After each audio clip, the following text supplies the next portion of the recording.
తిరుమల లడ్డుకి సంబంధించి citizen review రిపోర్ట్లో రెండు పార్టీలు దాన్ని రాజకీయంగా వాడుకుంటున్నాయి. అట్లా ఇందులో వాస్తవం ఏంటి? దీని గురించి మాట్లాడడానికి నాకు అర్హత ఉంది. ఓపెన్ గా అంటే మనం కల్పించేది ఏం లేదు ఇందులో. ఈ కల్తీ లడ్డు అని అనలేదు.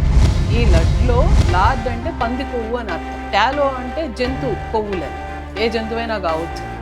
తర్వాత ఫిష్ ఆయిల్ అన్నారు, చేప ఆయిల్.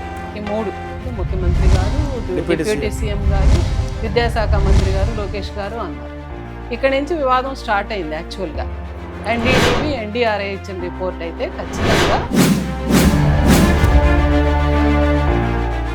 పామ్ కెర్నల్ ఆయిల్ ఒకటి ఐడెంటిఫై చేశారు.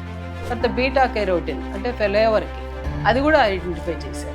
ఇది వాళ్ళు ఐడెంటిఫై చేసిందే నేను చెప్తున్నా. ఇప్పుడు నేను లేదని చెప్పినా అందులో ఉంది.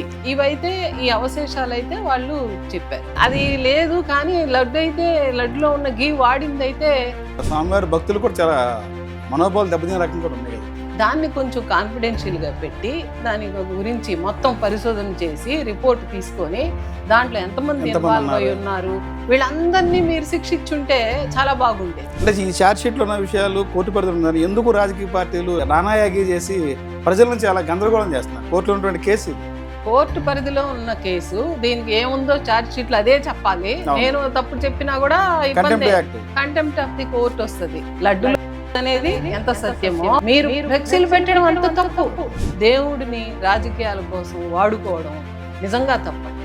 చుక్కని పాలు లేదు, నెయ్యి ఎలా వచ్చింది, అంతా కెమికల్ కదా, దీన్నేమంటారు అనేది అధికార పార్టీ. అది ఎలా సాధ్యపడుతుంటారు? పాలు లేకుండా నెయ్యి తయారు చేయొచ్చు. ఎట్లా అంటే ఇప్పుడు అంటే కెమిస్ట్రీలో ఈరోజు ఇన్నోవేషన్స్లో పరిశోధనల్లో దేన్నైనా మిమిక్ చేయొచ్చు. మేడం ఇంకోటి పామాయిల్తో పాటు కెమికల్ కలిసింది. ఆ కెమికల్ అవశేషాలు అనేది అధికార పార్టీ చెప్పింది. ఇక్కడ వాళ్ళు చెప్పింది ఒక్కటే, విట్రిక్ యాసిడ్ లెవెల్స్ తక్కువ ఉన్నాయి అన్నారు.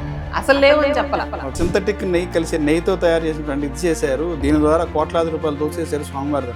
దాంట్లో ఉంది, సిబిఐ సప్లిమెంటరీ ఛార్జ్ షీట్ లో ఉంది. అది ఇన్వెస్టిగేషన్ చేసి 36 మంది మేము ఛార్జ్ షీట్ ఫైనల్ చేసాం. గుంటూరులో మాజీ మంత్రి అంబటి రాంబాబు గారు సంబంధించి గుడికెళ్ళి వస్తుంటే కొంతమంది కలిసి ఆయన మీద దాడికి పాల్పడ్డారు. ఎలా స్పందిస్తారు? ఇంటి మీదకి వెళ్ళడం, ఆయన ఆఫీసుకి నిప్పు పెట్టడం, రాంబాబు గారిని కొట్టండి, చంపండి, ఆయన తప్పు చేసి, లేదంటే జైల్లో పెట్టండి.